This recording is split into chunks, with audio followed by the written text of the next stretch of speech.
Hello again and welcome to the PM Talk Show. This is Pat Morris, your host, and we've been doing a series on Hammond Junior High and all of the positive things that are going on at the school. If you've been viewing our show lately, we had two professionals who are lead teachers to come on who did an excellent job, Ms. Seymour and Ms. Hart Jackson. They did an excellent job, and I understand that it's still airing. But today we have a very, very special guest, a guest that knows everything about Hammond Junior High since he's been there. He knows the ins and outs of the school, and we want him to make you familiar with the positive things that are going on and how Hammond Junior High is emerging into the school of the future for the Hammond area. At this time, we want to welcome none other than Mr. Terran Perry. Welcome, Mr. Perry, to our show. Thank you, Ms. Pattis. We're so happy to have Very you. good to be here. We're so happy to have you, and we want you to take the microphone, take the camera, and just tell us a little bit about who Terran Perry is, what you do at Hammond Junior High, and what your vision is for the school. Sure. Let me just say thank you for having my school and having me on this morning. You're welcome. In order to appreciate where Hammond Junior High is now, it's important to know where we've come from. Right. And I can speak on the last couple of years. It's no secret that the school pretty much bombed in terms of test performance last school year and the year before that. And after talking to the teachers and interviewing students and faculty members, especially leadership team members, we found that there was an instructional problem going on at Hammond Junior High School, and it began from the leadership team down. And this is something that happened to us when I was at Natalbine Elementary School also, so it was no surprise that this happened at Hammond Junior High School. It happened on a much larger scale at the junior high school, though. What pretty much happened there was that the teachers were, they believed that they were proficient. They were rock solid in delivering instruction to our children. And according to their evaluations, about 75% of the teachers there were considered rock solid teachers. And they were evaluated, of course, by the administrative staff. That's all fine and dandy. That's an awesome school to be in. But at the end of the day, when the test scores came back, the test scores sank through the floor. And therefore, you had a problem. So what we had to do at the beginning of the school year was we had to meet with the leadership team, and we had to say, hey, guys, what we see as being proficient, what we see as being rock solid instruction is not rock solid instruction. So we had to go by one indicator at a time on what's called a TAP instructional rubrics. And we had to raise our standards in terms of what we consider effective teaching and learning. And we did that. It took about 3 or 4 days for us to go through that entire process as a leadership team. And we raised the bar in every single standard as to what it looked like last year to the team and what we wanted it to look like this year. And when we did that, we explained to the teachers. It was a group discussion that we had. We explained to them what happened to them. And so they were very, very receptive. They were understanding of that. And what took place in that case was that the teachers simply trusted our judgment, and we explained to them that, look, guys, your evaluation scores may not be as high in the beginning because where you are is what you can trust is where you are is where you are. And they accepted that, and from then on, they trusted our guidance and our leadership, and they began to grow. And as they grew, the students grew. Okay. And the students grew pretty significantly, to say the least. So when you say significantly, somebody might not understand what you're talking about. So can you further elaborate on that? Yes, ma'am. And of course, I'm excited about this, and so are the teachers. They're excited. Not just the teachers, the students themselves are very excited. As everyone knows, we just took the phase 1 part of the LEAP test. Our 8th graders took the writing portion, and I think 4th graders across the state took the writing portion of the LEAP test. And our kids literally left the building, giving our teachers thumbs up, thanking them for basically teaching them, for Okay. basically preparing them for this test. And they felt very confident leaving out of the building. So the teachers, in turn, they were very, very appreciative of where the school has come from. Okay. Well, that's good to hear, because a lot of times, and as you know, as a administrator, as a principal, we're pretty much at the bottom as far as school performance scores go. We're very happy that that's turning around at Hammond Junior High, and the caliber of teachers that you have. And it's not to say that there are not other good teachers Yes, ma'am. in throughout Tangipahoa Hill Parish, but right now our focus is with Hammond Junior High, and we want to see that turned around, and we're beginning to see parental involvement coming into schools. How is that increasing? Sure. This is what I told the teachers at the beginning of the school year. I said, guys, if we want our parents to be involved in this school, we know the reputation of the school is no secret. We have to first perform. We have to take the first steps. We have to educate their children. We have to exhibit tough love. We have to do the things that they expect us to do as a school. And when we start performing, the parents are going to show their appreciation by supporting the school more, and that's exactly what we've seen. We have parents, anything that we ask them for, they're there, and we're very excited about that. Okay, and that makes for a better student as well when they know their parents are coming by to see them. When you look at the overall gamut of what's happening at Hammond Junior High, we visited the Heidi Board meeting, and what's your take on that meeting? Well, my impression of the meeting is that everybody, the business community, they're pretty much in support of the school. They want to see the school thrive. And I was very, very excited about that. I was very excited to tell them and show them that the school is pretty much going to be successful. The school is successful. It's pretty much going to be one of the most effective schools. If and quote me on that. That can be documented as a quote. It will be one of the most effective schools in the parish, and that's evident at this point. Yeah. And that's one of the things that we're behind you on and pushing to see. Because what I would like to see as a civic leader is your school become that school that other school systems, other schools throughout the parish would want to emulate and come to you and say, well, how did you do this? Or how did you do that? And you'll see, you will continue to see increased parental involvement, increased community involvement, because that entire village is going to come together for that one child. When we look at are leaving the Heidi Board and then going to your school, I was amazed, because I walked up to the mayor of Hammond and I said, what you think now? He said, I'm very impressed. I think everybody who came was very impressed, and they wanted to roll up their sleeves. How can I help with your school? But when you look at those types of things happening, when they take out business people take out from their busy schedules to come and see for themselves what's happening, that's a testament to you as a principal first, because positive things roll down to the other people who will receive them, and as you said, it'll ultimately roll down to the kids and they will take pride. So that being said, I'd like for you to talk a little bit about your visit with the mayor of Hammond and the administrative assistant. I want to say Mr. Pete Pinto. Yes. And Mr. I'm trying to think of the other, Joe Meir. How did that go? And Reverend Carter, how did that go? It was great, to say the least. The mayor was impressed. I could see it in his face as soon as he walked in the building. He was impressed with the very first thing, the school was clean. And that's one thing I explained to the team in the beginning of the year, that, look guys, we want these kids to perform for us. We have to do the things that it takes to show them that we appreciate them. We want to first of all have our kids in a clean building.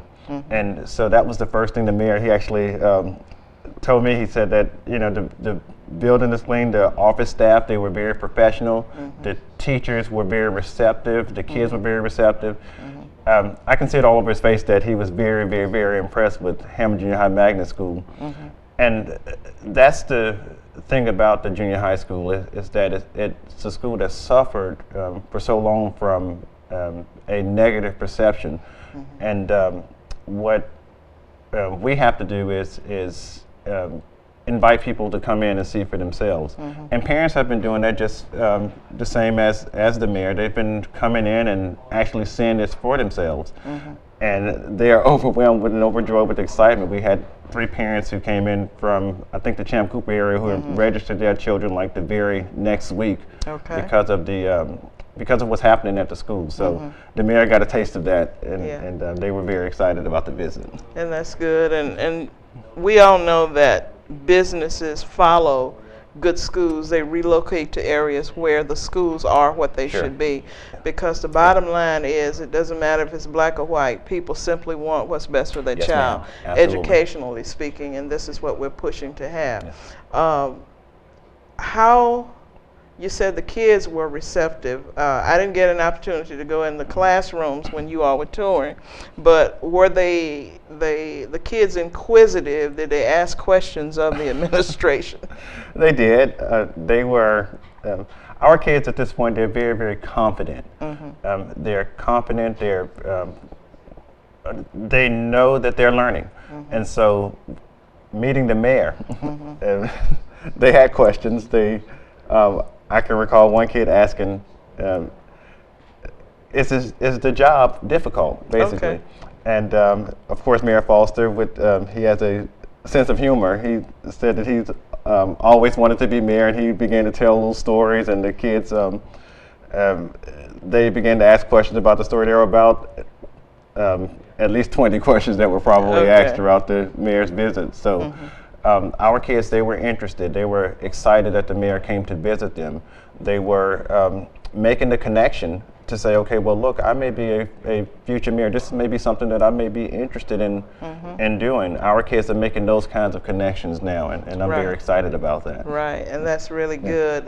You never know the impact that you're going to have in the lives of the kids. So by this medium, thank you, Mayor Foster. Thank you, Mr. Pinapinto, Mr. Meir, and Reverend Tamarlin Carter for taking time to go by and say hello, just hello to the kids at Hammond Junior High and talk to them, because it meant much. We're getting ready to go for break now, and when we come back at the second half, we're going to get into a little bit more of the details of enrollments and the number of teachers you have, et cetera, et cetera. We'll be right back. Fishing. It's about hope and preparation. It's a hook and a line. It's a bait or a favorite lure. It's a pier or a boat, in a bay or the great wide ocean. It's taking a few home for dinner and returning a couple for tomorrow. It's where good stories come from. It's all those things and a whole lot more. For Coastal Conservation Association, fishing is about enjoying today and making sure tomorrow is even better. Since 1977, CCA has worked hard to improve our nation's fisheries. Run by anglers, CCA understands the privilege of fishing and the responsibility anglers share for the resources we all enjoy so much. If this is what fishing means to you, then you belong with CCA.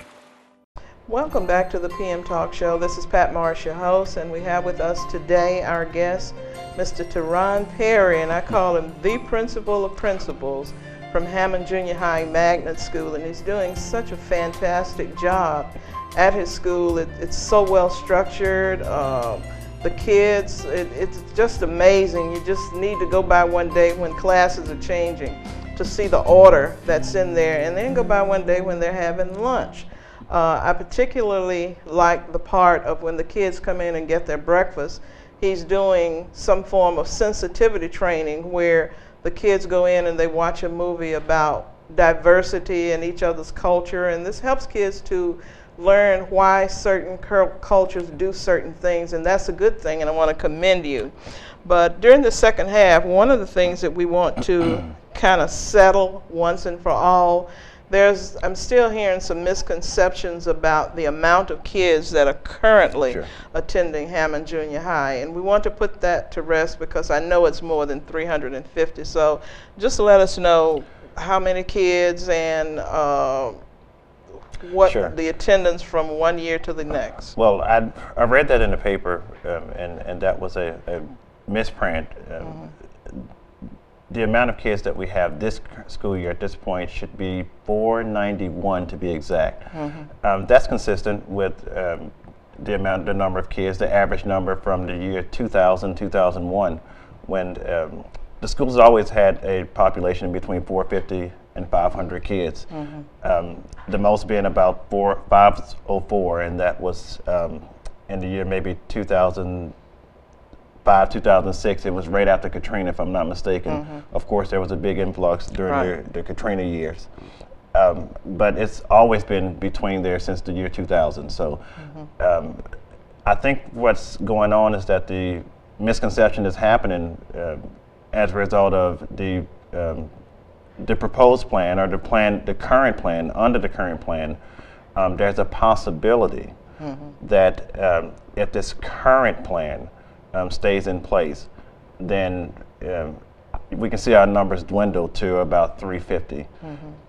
However, with the proposed plan, we can see an influx or an increase in numbers to about 800 kids, and of course I'm very excited about that. So that's where the misunderstanding is coming into play at. But we've always been between 450 and 500 kids since the beginning. Okay, so hopefully that will put it all to rest and we Yes, don't have to repeat this again. But when you talk about the increase to up to 800 kids that you can see, what do you attribute that to? I attribute that to the addition of grade levels being added to Hammond Junior High School. I think, just for the record, I'm for the proposed plan. Okay, great. I'm for the addition of grade levels to the school. It's simply because I understand how effective the instruction is in the school. I want the kids there. The younger I can get them there, the better off I think they'll be. Right. And that's what I'm excited about in terms of grade configuration. So the increase in numbers would be namely due to the increase in grades, grade levels. So that's a good thing then. Yeah. Now, the STEM component of the school, let's talk about that a little bit. Oh my goodness, yes ma'am. Yeah, okay. We are very, very, very excited about STEM. Not only are we excited about STEM at the junior high school, but the nation is excited about STEM. STEM is the newest thing that's out there, and the reason that we're excited about STEM is because it's just simply smart educational planning for our children's future. And knowing that 14 of the 20 fastest growing occupations in the nation, in the world, are STEM occupations, that's science, technology, engineering, and math. That's by the year 2014, that 14 of the 20 fastest growing occupations are STEM occupations. We can imagine what that number will be by the year 2019, when our 7th graders are getting ready to graduate from high school. So we want to prepare our kids. We want to prepare our kids for the future, prepare them for the jobs that are going to be available to them. And that's exactly what STEM education does in a nutshell. So I did receive a question at a parent meeting.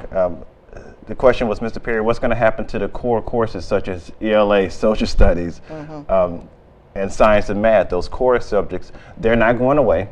The core subject matter will remain. School is still going to be school.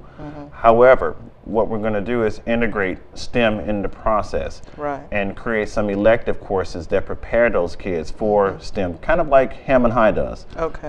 Okay, so when you look at it, it's my understanding that a lot of the components that will come to you via STEM, you're already doing it, is that correct? Sure, yes, absolutely, especially the blended learning component. What blended learning pretty much is we have in our ELA courses, for example, our kids are basically, especially after this phase of testing, our kids will be reading science passages and their ELA classes will be more geared towards science. They will be doing more writing in their math classes, which they've been doing since the beginning of the year. So a lot of those things that are a part of STEM, we're already doing. Okay. And also we've been working with Miss Cece Lanier, who's pretty much the STEM person, the STEM contact person for the district. She's been in that role for a little while now, and she's great. She's been on our team since the beginning, so we're excited about When that. you say district, you're talking about this school system, I'm talking right? about this school system. Okay. And yes. How receptive is the state of Louisiana in helping you with this program, or anybody that might have it? Well, at this point, we're in the process of writing a STEM grant, and the district is basically taking care of the grant. Miss Allison Andrews has partnered with Miss Cece Lanier. Cece, she does a STEM workshop pretty much at Southeastern every year, and we have quite a few of our teachers who are involved in that workshop. So we're pretty much, the state is there's money that's out there in terms of STEM. There's on the federal level, on the state level. So to be clear, the state will support STEM. Okay. The federal government will support STEM. Good. How could they not do so with the way education is going? They want our kids to be competitive. Right. They want us to compete. We're not only competing against other kids in the nation, but we're competing against kids throughout the world. And so the federal government wants Hammond Jr. High School to do STEM. And Hammond Jr. High School is going to do STEM Yes. because you're already doing it. Yeah. When I had Miss Danis on, Miss Seymour and Miss Hart Jackson, I was so impressed at the methods and the way they presented. I'm certain that this is how they present in school as well, because that excitement obviously is going out to the kids. So I want to commend you on having them on your staff. From the principal down to the janitor, everybody is, when you go there, they greet you with a smile. They want you to feel like you're at home, Yes. feel like you're welcome, and you can see the same things with kids. If you say, good morning, how are you doing? You have that really nice, warm reception now, which leads me to believe that having such an attitude in your school causes you not to have many discipline problems, and if you do, because all schools have them, then it's nothing that you can't handle right there at the school. Sure thing. I'm glad we're talking about discipline. I am, and this is going to sound, I'm excited about the kinds of discipline problems that we have at the school, the things that we're focusing on. Because we have such a strong focus on academics this year, and I think that's the feeling that you're getting when you walk in the building. We went with the mindset that if we focus on instruction, if we focus on teaching and learning, we make it as rigorous as possible, we make it as intense as possible, then the discipline problems will pretty much resolve themselves, because the kids won't have time to become involved in things that the idle mind becomes involved in, because they'll be focused on teaching and learning. Right. So as a result, you have a disciplined school. You have kids who do the right things. You have kids who are taking pride in academics. You have teachers and janitors who are taking pride in academics and taking pride in the school. The things that we focus on at Hammond Jr. High School in terms of discipline, talking too much in class, is talking in the hallway. We focus on dress code violations, and those are things that are impressive to focus on in terms of discipline inside of a school, given that I've been in schools before that we wish that we can focus on dress code violations. We had to focus on fighting. We had to focus on disrespect. and disobedience. So that's what I mean by I'm very excited about the kinds of discipline issues we're focusing on at the junior high school. Yeah. When you look at that, it really shows when a person goes into your schools, because if you were not doing that, it would be easy to tell because you would hear all of the negatives when you walked in. Let's talk about Greenfield Baptist Church, who has adopted Hammond Junior High, and I want you to talk a little bit about what your school was presented. And when it was presented, I told Reverend Hannibal, I said, teachers act like you gave him $1 million. And so let's see let's let you talk about that a little bit. Just a little history on Greenfield Baptist Church. I'm sure you pretty much know the history more so than I do, but I grew up in the neighborhood. I've been knowing Pastor Hannibal for, well, he probably changed my diapers, put it that way. So Greenfield donated about 40 calculators, 40 scientific calculators, if I'm not mistaken, to our school and to our kids. And I think the excitement that we got from the teachers and from the students even was that they saw that even the pastor of the church across the street, even the pastor, now you have the mayor, you have the pastor of the community church, you have parents, you have teachers, everybody's supporting them, it's a village. And I think that's where the excitement came from, just the fact that everybody wants to see these kids succeed, and I think Pastor Hannibal's gesture was the icing on the cake. I think it was too. So business community, parent community, or just a community period, why not check with Mr. Perry and see if there's anything else that he needs for his school, and maybe you'll be able to get in on this train that's going a long way with student education in Tangipahoa Parish, because it is a good thing. And we want to say again in our closing, thank you for being the principal that you are. Thank you. On behalf of all the kids in the community and the parents, thank you for taking an interest in the kids and saying, one thing you said that really impressed me, I want Hammond Junior High to be the school that I can send my children to. Absolutely. And that was paramount. Well, we're getting ready to close, and we want to thank Mr. Perry for coming. You will be back after LEAP. Sure thing. You will be back after LEAP, and we'll have a more of a success story to tell you about what's going on at Hammond Junior High. This is Pat Marsh, your host. We thank you for joining us today out here on Miller Lake. Please join us again for the PM Talk Show. Thanks again, and God bless.